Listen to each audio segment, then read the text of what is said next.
英語聞き流しリスニング、英語テキストと MP3 ダウンロード、その他の物語はホームページからお聞きいただけます。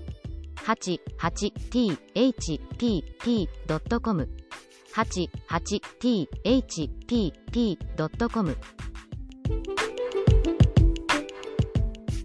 Chapter 19 Attacked by the Fighting Trees.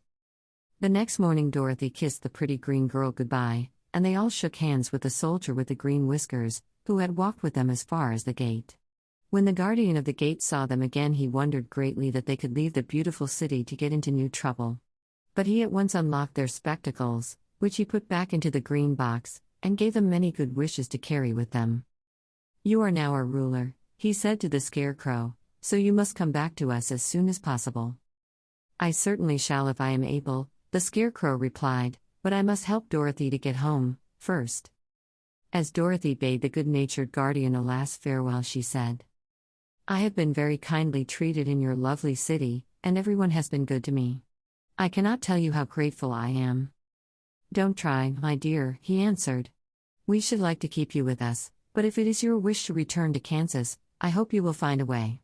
He then opened the gate of the outer wall, and they walked forth and started upon their journey. The sun shone brightly as our friends turned their faces toward the land of the south. They were all in the best of spirits, and laughed and chatted together. Dorothy was once more filled with the hope of getting home, and the Scarecrow and the Tin Woodman were glad to be of use to her. As for the lion, he sniffed the fresh air with delight and whisked his tail from side to side in pure joy at being in the country again, while Toto ran around them and chased the moths and butterflies, barking merrily all the time. "City life does not agree with me at all," remarked the lion, as they walked along at a brisk pace. "I have lost much flesh since I lived there, and now I am anxious for a chance to show the other beasts how courageous I have grown." They now turned and took a last look at the Emerald City. All they could see was a mass of towers and steeples behind the green walls, and high up above everything the spires and dome of the Palace of Oz. "Oz was not such a bad wizard, after all," said the Tin Woodman, as he felt his heart rattling around in his breast. "He knew how to give me brains, and very good brains, too," said the Scarecrow.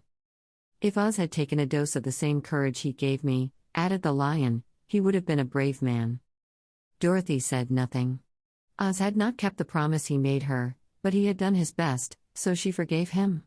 As he said, he was a good man, even if he was a bad wizard. The first day's journey was through the green fields and bright flowers that stretched about the Emerald City on every side. They slept that night on the grass, with nothing but the stars over them, and they rested very well indeed. In the morning they traveled on until they came to a thick wood.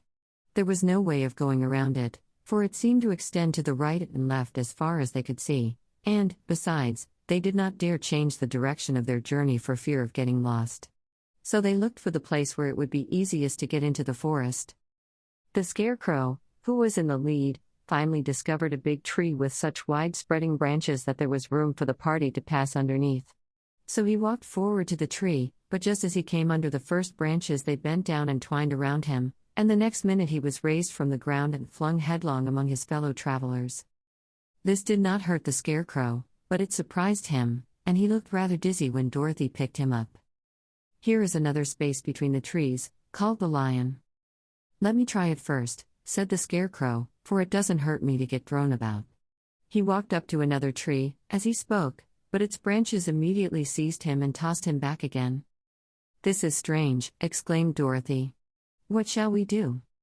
"The trees seem to have made up their minds to fight us, and stop our journey," remarked the lion. "I believe I will try it myself," said the woodman, and shouldering his axe, he marched up to the first tree that had handled the Scarecrow so roughly. When a big branch bent down to seize him, the woodman chopped at it so fiercely that he cut it in two. At once the tree began shaking all its branches as if in pain, and the Tin Woodman passed safely under it. "Come on," he shouted to the others. "Be quick." They all ran forward and passed under the tree without injury, except Toto, who was caught by a small branch and shaken until he howled. But the woodman promptly chopped off the branch and set the little dog free. The other trees of the forest did nothing to keep them back, so they made up their minds that only the first row of trees could bend down their branches, and that probably these were the policemen of the forest, and given this wonderful power in order to keep strangers out of it. The four travelers walked with ease through the trees until they came to the farther edge of the wood. Then, to their surprise, they found before them a high wall which seemed to be made of white china. It was smooth, like the surface of a dish, and higher than their heads. "What shall we do now?" asked Dorothy. "I will make a ladder," said the Tin Woodman, "for we certainly must climb over the wall." 英語聞き流しリスニング、英語テキストと MP3 ダウンロード、その他の物語はホームページからお聞きいただけます。88thpp.com 88thpp.com